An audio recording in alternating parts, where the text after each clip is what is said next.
AVP, is that really prison work? Yes, it is. Okay, tell us a little bit about that. I've been going to prison for 4 or 5 years now, I guess. Well, no, I would have started with prison. You've been going to prison for 4 or 5 years? I probably started in prison in 2004 and 5.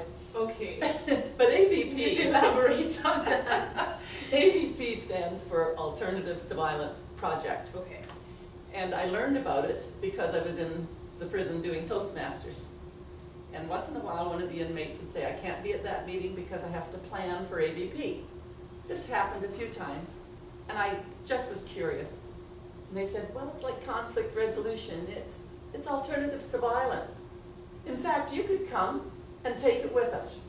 So I didn't know that, but here I was able to go to the prison and take a course with the inmates. Wow. So how did the AVP program start? AVP was started by prisoners, Okay.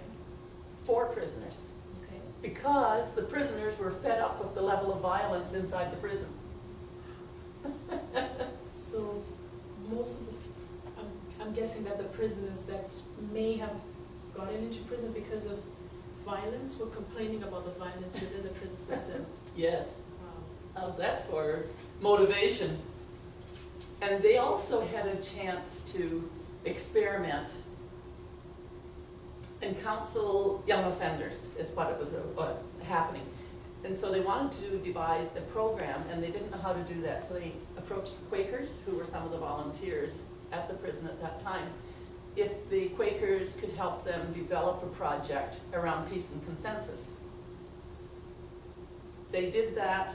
It has developed into a transformational, powerful, intensive 3-day workshop for the inmates, and outsiders can come in and learn how to do it, which is what I did. I went through the entire process, and I apprenticed as a facilitator, and now I'm really proud and humbled to be a fully qualified facilitator with this process. For you. Then Toastmasters, you're also doing Toastmasters in prison? Yes, I am. Okay. The inmates really blossom. It's amazing to watch them transform and grow in confidence.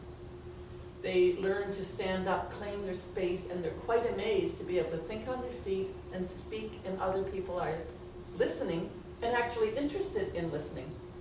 They have not had that before. So they're learning how to speak and present and think. I've been a Toastmaster since 1993. People wondered, what are you doing at Toastmasters? You've been on stage, you've been a school teacher, like, why would you do that? But you know what? I've become a distinguished Toastmaster, lots of work and lots of program, and it has affected my whole life. It makes me who I am today. Just like the prisoners, it made me grow. Laugh and Learn, in fact, has been launched out of all that training and all those years of Toastmasters.